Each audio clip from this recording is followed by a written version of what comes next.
हम रक्त ध्वज पढ़ रहे थे। राजेंद्र मोहन भटनागर इसके लेखक हैं राजेंद्र मोहन भटनागर। अब ये जयपुर में रहते हैं। अभी कुछ महीनों पहले इनका लेख आया था पत्रिका में, मैंने पढ़ा था। और अच्छे हिंदी के अच्छे लेखक हैं, राजस्थान के रहने वाले हैं। और ये नाटक इन्होंने आदिवासियों पे लिखा है। आप नाटक के पृष्ठ कवर पर भी देख सकते हो, आदिवासियों की लाशें पड़ी हैं। आदिवासियों के जो नरसंहार हुआ था, मानगढ़ कांड, उसी पे ये नाटक बेस्ड है।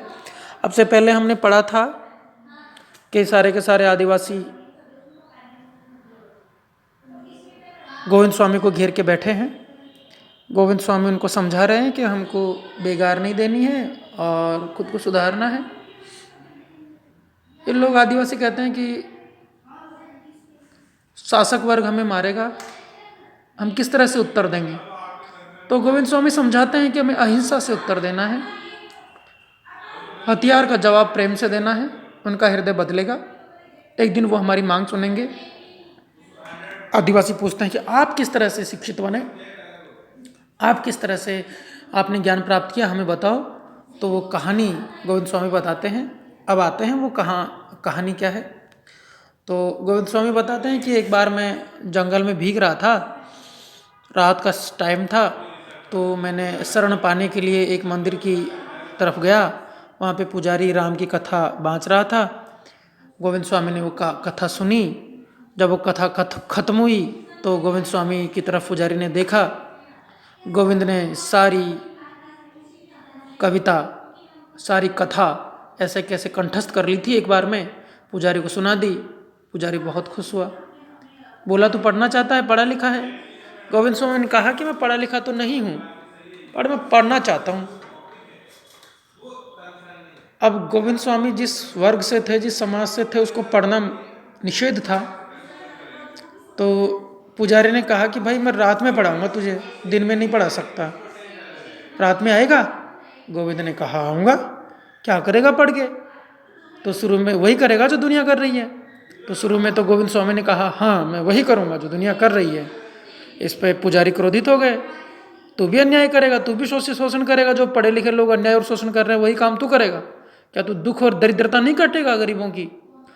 तब गोविंद स्वामी ने कहा कि हाँ मैं दुख दूर करूँगा, मैं दरिद्रता दूर करूँगा, पढ़ना चाहता हूँ, अन्याय और अत्याचार करने के लिए नहीं। देखो यहाँ पे, बाबा मैं पढ़ना चाहता हूँ, अत्याचार और अन्याय करने के लिए नहीं, उन्हें इस धरती से मिटाने के लिए। पुजारी बाबा उनको अपना शिष्य बनाते हैं और रात में पढ़ाना शुरू करते हैं। फिर एक दिन गोविंद स्वामी पूछता है कि आप मुझे क्यों पढ़ाना चाहते हो? तब ये पुजारी बाबा बताता है कि किस तरह से एक बार गांव में शासक वर्ग के लोग आए थे घोड़े लेकर के। उन लोगों ने सबको मारा कूटा और मेरी जवान बेटी को उठा के ले गए, और उसी का प्रतिशोध लेने के लिए ये खड़ा करते हैं गोविंद स्वामी को। देखो यहाँ से, मेरी जवान बेटी को उठा ले गए, मेरी घिघी बंद गई थी, वे कौन थे? काश वे मुझे भी मार जाते। ये शासक वर्ग था जो अत्याचार करता है। बाबा की सांस धोंकने की जैसे चलने लगी थी। कुछ देर बाद वे पूछते हैं कि अरे गोविंद, तू जालिमों की अक्ल ठिकाने लगाएगा ना? तू अत्याचारियों को मिटाएगा ना? देख रे, तू झूठ मत बोलना, नहीं तो सारी विद्या अविद्या में बदल जाएगी।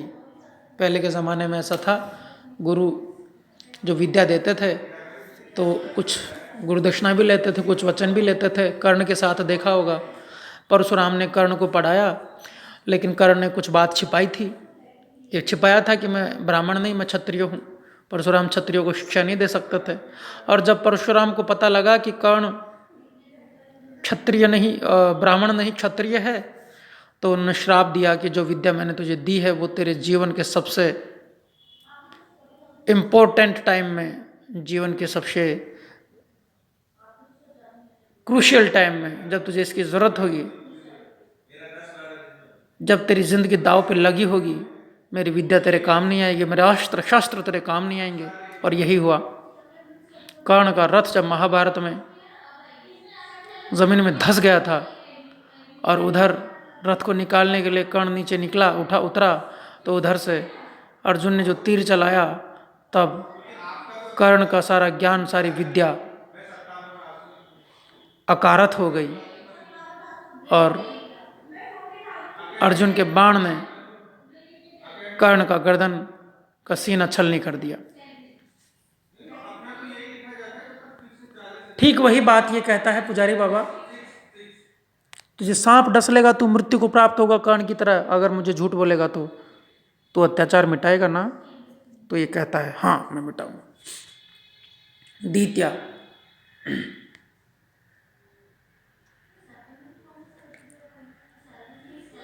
क्या हुआ एक दिन, गोविंद स्वामी बोलते हैं कुछ नहीं, छोड़ो भी मैं क्या किस्सा ले बैठा। ये कहानी सुनाते हैं तो बोलते हैं कुछ नहीं है, मैं क्या कहानी ले बैठा, छोड़ो इन कहानियों को। सुवान बोलता है, यहां से देखो, सुवान बोलता है स्वामी जी बताओ ना उस दिन क्या हुआ। सब उत्सुक हैं, स्वामी जी बताओ ना। तो ये गोविंद स्वामी बताते हैं कि उस दिन क्या हुआ। पुजारी बाबा को 4 हट्टे कट्टे आदमियों ने घेर रखा था। वे बारी बारी से पुजारी बाबा को पूछ रहे थे। जब ये पढ़ाई शुरू कर देता है उसके बाद की बात है, इसकी जवान बेटी को तो पहले से ही ले गया था उठा के। पुजारी तो हमारे खिलाफ भीलों के कान भर रहा है, भीलों का एरिया है ये, भीलों का इलाका है ये। पुजारी तू भीलों के खिलाफ हमारे खिलाफ भीलों का कान भर रहा है। कान भरना यानी विद्रोह के लिए उकसाना, विरोध के लिए तैयार करना। तो उनको उकसा रहा है। सुना है उनमें से किसी किसी को तो पढ़ाता भी है, बता वे कौन कौन है। कुछ देर तक सन्नाटा रहता है, फिर दहाड़ती हुई आवाज गूंजती है, मक्कार तो ऐसे नहीं बताएगा, मारो साले को। पुजारी चीखता है, अब मुझसे नहीं रहा गया। मैं गांव वालों को बुलाने के लिए भागा, तुरंत लौटा। मैं आगे, सबके आगे था। सारा गांव हथियार लिए मेरे पीछे पीछे आ रहा था। मेरे मुंह से केवल इतना ही निकला, हे राम। कब निकलता है ये? जब सब कुछ नाश हो जाता है। गांधी जी की गोलियां लगी थी तो गांधी भी यही बोले थे, हे राम। क्या हुआ होगा? कुछ देर सन्नाटा रहता है। पूंजा पूछता है, क्या हुआ था, क्या हुआ था? क्या पुजारी बाबा को मार दिया था? क्या वे पुजारी बाबा को उठाकर ले गए थे?